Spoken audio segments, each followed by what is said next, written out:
రాజులకు రాజు ప్రభులో ప్రభు అయిన యేసుక్రీస్తు నామమున మీకు శుభములు. ఈరోజు దేవుడు మనకు అనుగ్రహించిన వాగ్దానము ప్రవక్త అయిన ఇర్మియా వ్రాసిన గ్రంథము 30వ అధ్యాయము 16వ వచనము. నిన్ను మృంగువారందరూ మృంగివేయబడుదురు, నిన్ను బాధించువారందరూ ఎవడునూ తప్పకుండా చెరలోనికి పోవుదురు. నిన్ను దోచుకొనువారు దోపుడు సొమ్మగుదురు, నిన్ను అపహరించు వారినందరినీ దోపుడు సొమ్ముగా అప్పగించెదను.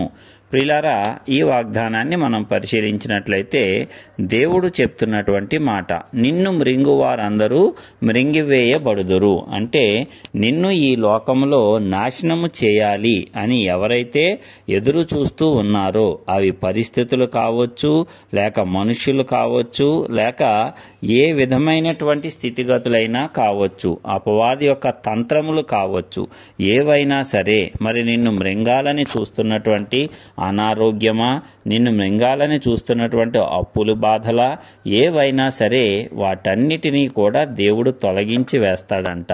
అవే మృంగబడేటట్లు దేవుడు చేస్తాడంట. ఏ రీతిగా? ఇక ఎన్నడూ నీవు చూడని రీతిగా వాటన్నిటినీ కూడా దేవుడు తొలగించి వేస్తాడు. మరి ఐగుప్తీయుల నుంచి ఇశ్రాయేలీలను బయటకు రప్పించేటప్పుడు మరి దేవుడు ఎర్ర సముద్రాన్ని చీల్చి ఇశ్రాయేలీలను అందులో నడిపిస్తాడు. మరి వారి శత్రువులందరినీ, అప్పటి వరకు బాధ పెట్టినటువంటి శత్రువులందరినీ కూడా అదే సముద్రములో ముంచివేసి ఆ సముద్రము మృంగివేయినట్లు చేసి ఇక ఎన్నడూ వారు వారి శత్రువులను చూడకుండా దేవుడు వారికి గొప్ప విడుదలను అనుగ్రహించాడు. అదేవిధంగా నీకు నాకు కూడా ఈ వాగ్దానం ద్వారా ఇప్పటి వరకు ఏదైతే మనను మృంగవలెనని మరి మన వెనకాల పడుతూ ఉందో అలాంటి వాటన్నిటినీ కూడా దేవుడు మన కంటికి కనబడకుండా చేయబోతున్నాడు. మనమందరము దేవుని యందు విశ్వాసం ఉంచాలి. అదే విధముగా నిన్ను బాధించు వారందరూ ఎవడునూ తప్పకుండా చెరలోనికి పోవుదురు.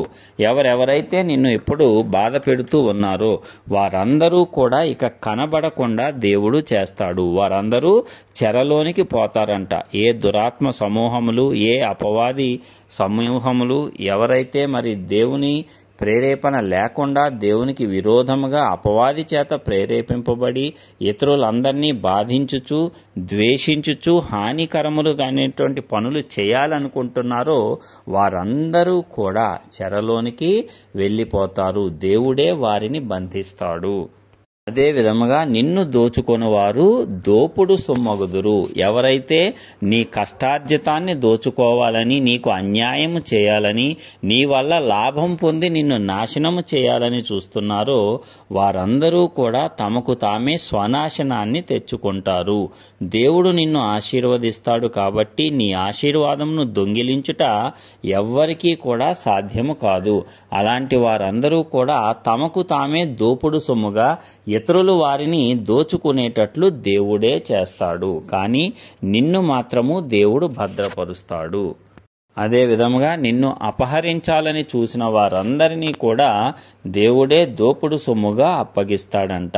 ఎవరైతే మరి నిన్ను దోచుకోవాలని, నిన్ను మోసము చేయాలని, నిన్ను అవమానపరచాలని, నిన్ను సిగ్గుపరచాలని, నిన్ను వట్టి చేతులతో నిలవబెట్టాలని అనేకమైన ప్రయత్నాలు చేస్తున్నారో వారందరినీ దేవుడు గద్దించబోతున్నాడు. దేవుని శిక్ష వారి మీదకి రాబోతుంది. అయితే మనము చేయవలసింది ఏమిటంటే దేవుని యందు నమ్మిక ఉంచి మనము ఊరకుండాలి. వారి మీద మనము ప్రతీకారము తీర్చుకోవటము, మనము పగ సాధించటము మానివేసుకోవాలి. సమస్తాన్ని దేవునికి అప్పగించి మనము ప్రతీకారము చేయకుండా, మన వల్ల పాపము జరగకుండా సమస్తాన్ని దేవునికి అప్పగించి మనము ఊరకుండాలి. దానివల్ల నీ శత్రువుల మీద దేవుడు నీకు విజయం ఇవ్వటమే కాకుండా నీవు పాపంలో పడిపోకుండా కూడా కాపాడబడతావు. ఏ మాలిన్యము నీకు అంటకుండా దేవుడే నీ పక్షమున సమస్తమును చక్కపరుస్తాడు.